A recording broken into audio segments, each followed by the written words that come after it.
Hey, I hope you're doing well. Quick story for you before I start training here. It's early in the morning, nobody else is on the courts yet. I'm getting ready for a rematch against Adam this weekend on Saturday. So we had a student on this past Thursday and Friday, and he's a great athlete in his mid 30s, uh, strong, coordinated, picked up stuff really quickly. It's obvious that he played other sports when he was younger. Turned out his main sport was baseball, and the position that he played was pitcher. And he was the best pitcher on I think it was his high school team. And so, of course, what stroke? What stroke would you have to assume was kind of like his strength? Well, his serve had significant technical flaw, and myself and Matt, my assistant coach, found that super interesting because what does everybody say the serve is like? Oh, it's just like throwing a ball, right? And in fairness, I've seen lots of baseball players have huge tennis serves, even if the rest of their game is kind of janky and maybe not technically super strong. Their serve tends to be incredible, and they're able to just kind of throw down bombs because it's just like throwing a ball, right? Well, this particular student we had, even though he was a great athlete, even though he was really strong, I won't get into the technical details, but he was bringing a short story is he was going all the way down into his racket drop position right away while he was kind of preparing for the hit, and then accelerating from the drop of his swing instead of pausing in a throwing position, dropping and then releasing the racket. And we asked him to throw a ball. We said, "Oh, well, we'll just throw a ball to the other side, please." And so you could see the pitcher and him come out, and he did it the correct way.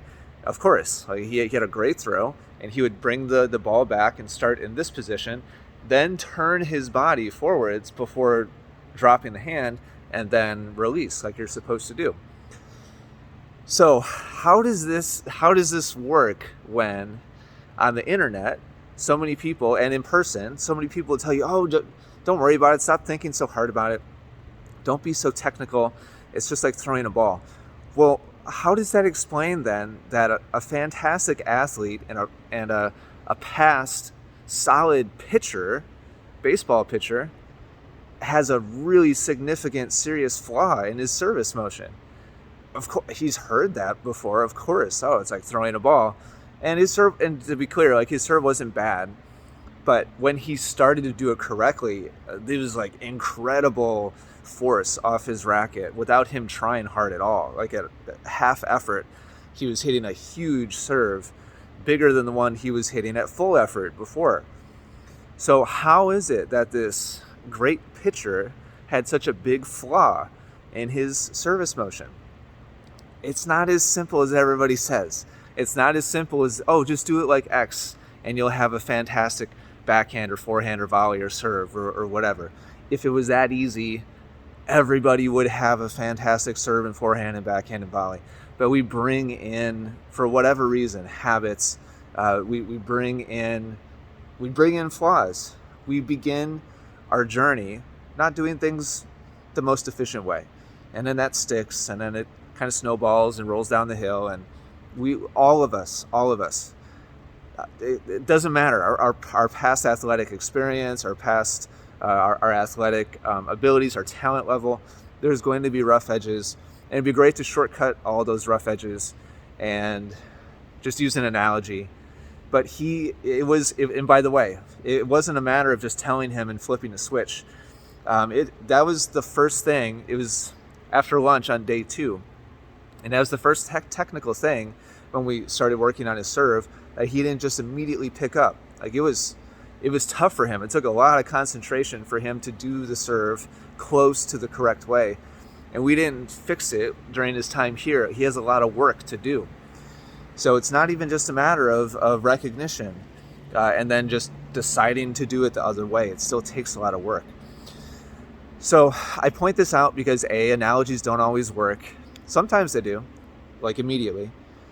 B, even if you have other good habits, it doesn't automatically mean they're going to be part of your tennis game. C, even when you discover those things, doesn't mean you're just going to flip the switch and do it right. It still takes work and effort. These aren't popular messages. These aren't things people necessarily want to hear. These aren't things that are going to get a lot of views and a lot of positive momentum, right? If I post videos about these things, but it's the truth, and it's the reality of it, and I feel it's important to talk about it, because otherwise players just get super frustrated, and they wonder what's wrong with them. And the reality is, it's harder than a lot of people think. It's harder to develop great habits than what it a lot of times looks like on the outside. So hopefully that makes sense. Be encouraged if you're struggling with a shot.